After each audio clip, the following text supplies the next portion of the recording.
People की 108 परिक्रमा क्यों करते हैं? अभी हाल ही में मौनी अमावस्या के दिन आपने लाखों लोगों को पीपल के पेड़ की 108 बार परिक्रमा करते हुए देखा होगा।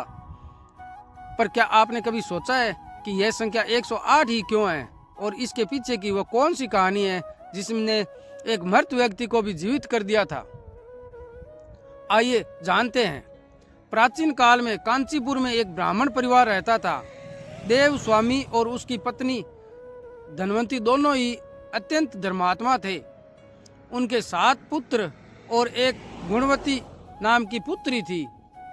जब गुणवती विवाह योग्य हुई तो देव स्वामी ने अपने छोटे पुत्र को उसकी कुंडली देकर ज्योतिष के पास भेजा।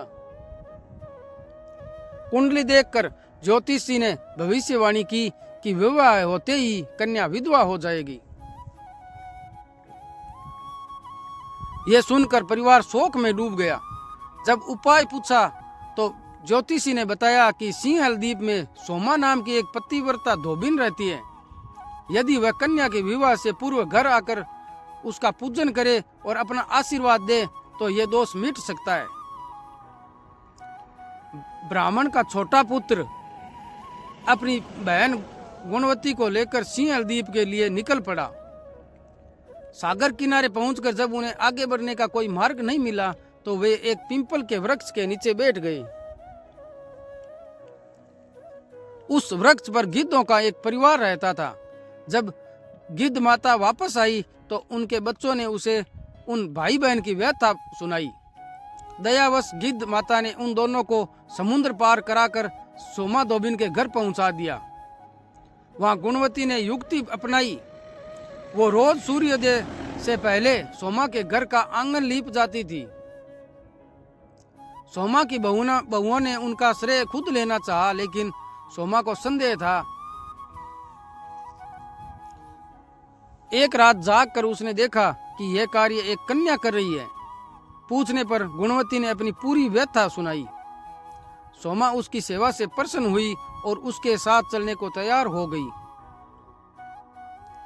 सोमा ने ब्राह्मण के घर आकर पूजन किया,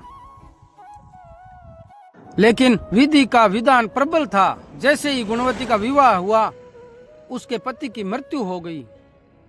तब सोमा ने निस्वार्थ भाव से अपने जीवन भर के संचित पुण्य गुणवती को दान कर दिए, जिससे उसका पति पुनः जीवित हो गया। किंतु अपने पुण्य दान करने के कारण सोमा के पति और पुत्र की मृत्यु हो गई। सोमा ने पहले से ही अपनी बहुओं को उसके शरीर संभाल कर रखने को कहा था।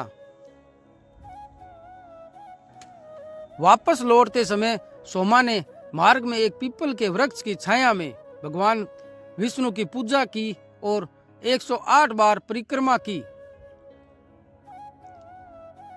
इस भक्ति और परिक्रमा के पुण्य के प्रभाव से जैसे ही सोमा अपने घर पहुंची उसका पति और पुत्र पुनः जीवित हो गए। तभी से ये मान्यता चली आ रही है कि मौनी अमावस्या के दिन ये कथा सुनकर पीपल के वृक्ष की 108 बार परिक्रमा करने से अखंड सौभाग्य और सुख समृद्धि की वृद्धि होती है। प्लीज चैनल को लाइक और सब्सक्राइब जरूर करें। धन्यवाद।